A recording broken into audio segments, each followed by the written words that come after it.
نبی کریم صلی اللہ تعالی علیہ وسلم نے ارشاد فرمایا 3 لوگ ہیں جنہیں دیکھ کے رب مسکراتا ہے۔ یا رسول اللہ صلی اللہ علیہ وسلم وہ کون کون سے؟ تو محبوب فرمانے لگے ایک وہ بندہ ساری مخلوق سوئی ہے، آدھی رات ہے، رات کا پچھلا پہر ہے، اس نے اٹھ کے وضو کر لیا، مصلی پہ کھڑا ہو گیا خدا کی یاد میں، فرمایا اسے دیکھ کے رب مسکراتا ہے جو اس کی شان کے لائق ہے۔ مسکراتا ہے اللہ۔ یہ تو سونے کا ٹائم تھا، یہ تو گہری نیند آنے کا وقت تھا، رات کا پچھلا پہر۔ رات پوے تے بے درداں نو نیند پیاری آوے تے درد منداں نو یاد سجن دی ستیاں وی آن جگاوے، اور ساون کی کالی راتوں میں جب بوندا باندی ہوتی ہے، وہ راتوں کو اٹھ اٹھ روتے ہیں جب خلقت ساری سوتی ہے، اللہ مسکراتا ہے۔ اور سننا میرے بھائی، میرے نبی پاک صلی اللہ تعالی علیہ وسلم فرماتے ہیں جب مسلمان نماز کے لیے صفیں بناتے ہیں نا، ترتیب لگ رہی ہوتی ہے، اب اللہ کی بارگاہ میں کھڑے ہوں گے، قیام کریں گے، رکوع کریں گے، سجود کریں گے، فرمایا جب مومن صفیں بناتے ہیں تو رب دیکھ کے مسکراتا ہے، مسکراتا ہے۔ کمال ہو گئے عروج بندگی کا، جب بندے کو دیکھ کے رب مسکرائے، خدا بندے سے خود پوچھے بتا تیری رضا کیا ہے، مسکراتا ہے۔ اور میرے نبی پاک علیہ السلام فرماتے ہیں جب مجاہد جہاد کے لیے صفیں سیدھی کرتے ہیں، آج تو یہ رب کے نام پہ مرنے ہی آ گئے، یہ صفوں میں کھڑے ہوں گے، ترتیب سے لڑیں گے، ترتیب سے گلا کاٹیں گے کافروں کا یا شہادت لیں گے۔ فرمایا جب جہاد کے لوگ صفیں بناتے ہیں تو رب انہیں دیکھ کے مسکراتا ہے۔ کتنے نصیبوں والا وہ بندہ ہے جسے دیکھ کے مسکرا دیا۔ او یار کبھی تیرا بیٹا تیرے سامنے مسکرائے نا چھوٹا تو تیرا دل باغ باغ ہو جاتا ہے۔ تیری ماں بیمار کسی ایک دن صحیح طرح ہنس پڑے تو طبیعت خوش ہو جاتی۔ مجھے بتاؤ نا جس کا رب بھی اسے دیکھ کے ہنس پڑے، جو اس کی شان کے لائق ہے، کیا اس بندے کے نصیبیں ہیں، کیا اس کے مقدر ہیں۔ آپ اس مقام پر اپنے آپ کو لائیں۔ اب دیکھیں نا، یہ حدیث آپ نے سن لی، اب ہم نے نا اس طرح صفحے نہیں بنانے جس طرح ساری دنیا، اب ذرا صفحے بھی شوق سے بنائیں گے، اب ذرا تھوڑا سا شوق پیدا کریں گے، بھئی یہ تو میں وہ کام کرنے لگا ہوں جسے دیکھ کے رب مسکراتا ہے۔ نبی پاک صلی اللہ علیہ وسلم نے فرمایا جب کوئی بندہ توبہ کرتا ہے نا،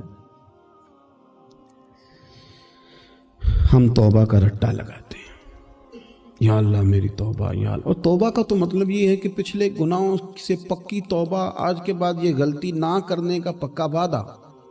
تو نے ساری شب برات رو کے گزاری ہے، بتا سویرے جھوٹ جوڑنے کا ارادہ ہے تیرا، آج کے بعد رشوت تو نہیں نہ لے گا، ملاوٹ تو نہیں نہ کرے گا، یہ توبہ ہے۔ اور اگر سارے کام اسی طرح کرنے تو پھر یہ توبہ کا رٹا ہے، جتنا مرضی لگاؤ۔ حضرت علی بن ربیعہ رضی اللہ تعالیٰ عنہ فرماتے ہیں میں مولا علی کے ساتھ تھا، مقام حرہ کی طرف جا رہے تھے، حضرت علی نے ہاتھ اٹھا کے دعا مانگی ہماری تعلیم کے لیے، ورنہ حضرت علی ہم صحابہ کو محفوظ عن الخطا تو مانتے ہیں نا۔ ہاتھ اٹھا کے کہا اے اللہ ہمارے گناہ بخش دے، تیرے علاوہ کوئی معاف کرنے والا نہیں۔ اور پھر حضرت علی آسمان کی طرف دیکھا اور دیکھ کے نا حضرت علی بن ربیعہ کو تو مسکرائے۔